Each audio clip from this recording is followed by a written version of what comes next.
జాతీయ గ్రామీణ ఉపాధి హామీ పథకాన్ని అటు కేంద్ర ప్రభుత్వం ఇటు రాష్ట్ర ప్రభుత్వం ప్రతిష్టాత్మకంగా చేపడుతున్నాయి. ఈ పథకం ముఖ్య ఉద్దేశం గ్రామీణ ప్రాంతాలలోని కూలీలకు ఉపాధి కల్పించడం. సంవత్సరంలో 100 రోజుల నుంచి 150 రోజుల వరకు ఉపాధి కల్పించాలని అనేది ప్రభుత్వం ముఖ్య ఉద్దేశం. ఇక అలాంటి మంచి కార్యక్రమానికి అధికారులు గండి కొడుతున్నారు. తూతూ మంత్రంగా పనులు చేయిస్తూ చేతులు దులుపుకుంటున్నారు. అలాగే చేతివాటం కూడా ప్రదర్శిస్తున్నారు. సత్యసాయి జిల్లా కొత్త చెరువు మండలంలో ప్రధాన కాలువ పూడికతీత మరచి చిన్న కాలువలో పనులు చేయిస్తూ ఉండటంతో పలువురు ఆశ్చర్యం వ్యక్తం చేస్తున్నారు. ఇక రైతులు సైతం ఇదెక్కడి చోద్యం అంటూ ఆశ్చర్యపోతున్నారు.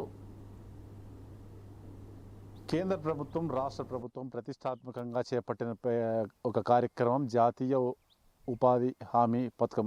అంటే ఈ పథకం ముఖ్య ఉద్దేశం ఏదంటే పని లేని పేద ప్రజలకి 100 నుంచి 150 రోజులు ఉపాధి కల్పించాలా అనేది ఒక ముఖ్య ఉద్దేశం ప్రభుత్వానికి. అయితే వీటిలో దాదాపుగా అంటే సాగునీటి కాలువలు, అలాగే రోడ్డుకు పక్కనున్న కంప చెట్లు కానీ ఇలాంటివి తొలగించే ఈ ఉపాధి హామీ పథకం ద్వారా తొలగించే అవకాశం ఉంది. కాకపోతే ఈ పథకానికైతే ప్రభుత్వం నుంచి పూర్తి సానుకూలంగా ఉన్నా కానీ వీటిని అమలు చేసే అధికారులు పూర్తి వైఫల్యం కొట్టొచ్చట్లు కల్పిస్తుంది.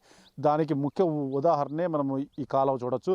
దాదాపు ఈ కాలువ ఒక సంవత్సరంలోనే 2 సార్లు కాలువ చేసిన సంఘటనలు అయితే ఉన్నాయి. అయితే ఈ కాలువ చేసిన దానికైతే ఓకే చేయొచ్చు, కాకపోతే దీనికన్నా ముందునే ప్రధాన కాలువలు అనేవి ఒకటి చేయాల్సి వస్తుంది. ఆ ప్రధాన కాలువల్ని కనీసం అవి పక్కన పెట్టేసి ఇలాంటి చిన్న చిన్న కాలువలు చేసుకుంటూ కొన్ని వేల కోట్ల ప్రభుత్వ ఆదాయానికి గండి కొడుతున్నట్లయితే తెలుస్తుంది. అయితే దీనికి సంబంధించిన మండలానికి సంబంధించిన ఏపీఓలు ఖచ్చితంగా ఒక ఫీల్డ్ మీదకి వెళ్ళి వాళ్ళు ఏ పని పెట్టాలి అని చేయాల్సిన అధికారులు వారు కనీసం ఫీల్డ్ మీదకి వెళ్ళకోకుండా ఏదో నామమాత్రపు పనులు కల్పిస్తూ ఏదో చేశామంటే చేశామని అయితే ఇలాంటి పనులు చేస్తున్నారు. కనుకే ప్రభుత్వానికి ప్రతి సంవత్సరము కొన్ని వేల కోట్లు భారంగా మారనుంది. అదేది వీటికి కనీసం ప్రజలకు కానీ రైతులకు కానీ ఉపయోగపడే కార్యక్రమాలు చేస్తే ప్రజల నుంచి పూర్తిగా మద్దతు కూడా ప్రభుత్వానికి ఉంటుందని చెప్పొచ్చు. అలాగే రైతులు పొలాల్లో కంప చెట్లు మనం చూడొచ్చు. రైతుల పొలాల్లో కంప చెట్లు పేరకపోయినాయి. ఇలాంటి కంప చెట్లను తీయించడం ద్వారా రైతులకు ఎంతో మేలు చేసినట్టు అవుతుంది. అయితే ఇప్పుడు కూడా ప్రభుత్వాలు అయితే చాలాసార్లు చెప్పినట్టయితే తెలుస్తోంది.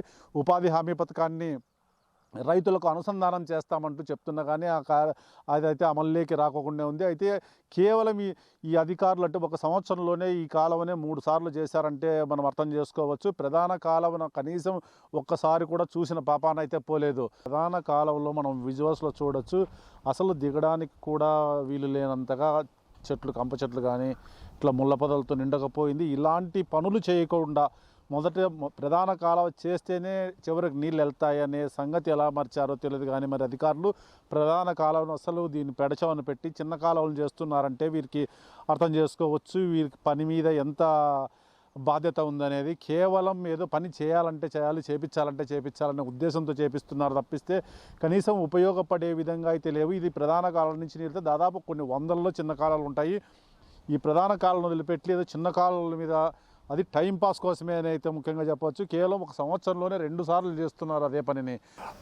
ఈ ఉపాధి పథకము మంచిదేను కాలువలకు, కానీ కాలువలోని చిన్న కాలువలు చేస్తే పెద్ద కాలువలన్నీ ఇచ్చిపెడుతున్నారు. అదే రైతులకు అనుసంధానం చేస్తే రైతులని కాలువలు చేసుకుంటే పొలాలన్నీ పారబెట్టుకుంటారు కదా. ఈ చిన్న కాలువలన్నీ చేసి అంత నిర్లక్ష్యం చేస్తున్నారు ప్రభుత్వం. ఇది దయచేసి మీరు ఇది ఉపాధి పథకం కింద రైతులకు అనుసంధానం చేస్తే ఈ కాలువలన్నీ చేసుకుని నీళ్లు పారేకి బాగుంటుంది. ఈ వేస్ట్గా చేయకోకుండా ఈ కాలువలన్నీ పెంచి చాలా నిర్లక్ష్యం చేస్తున్నారు. ఈ పెద్ద కాలువలకు పెట్టండి, బాగుంటుంది. రైతుల మాటల్లో కూడా విన్నాము. ఉపాధి హామీ పథకాన్ని రైతులకు అనుసంధానం చేస్తే రైతులకు ఎంతో మేలు చేసినట్టు అవుతుందని. అలాగే ఫస్ట్ పెద్ద కాలువలు అనేది పని చేయకుండా చిన్న కాలువలు చేయడం అనేది నిజంగా అధికారుల నిర్లక్ష్యం అనే అంటున్నారు. ఇప్పటికైనా అధికారులు మేల్కొని ఫస్ట్ పెద్ద కాలువలను ప్రధాన కాలువలను చేసి తర్వాత చిన్న కాలువలు చేస్తే రైతులకు ఉపయోగం ఉంటుందంటారు. అయితే ముఖ్యంగా ఖచ్చితంగా రైతులకి ఉపాధి హామీ పథకాన్ని రైతులకు అనుసంధానం చేస్తే రైతులకు లబ్ధి చేకూరుతుందని రైతులు అంటున్నారు. కెమెరామెన్ శర్మతో విజయ్, BRK న్యూస్, అనంతపురం.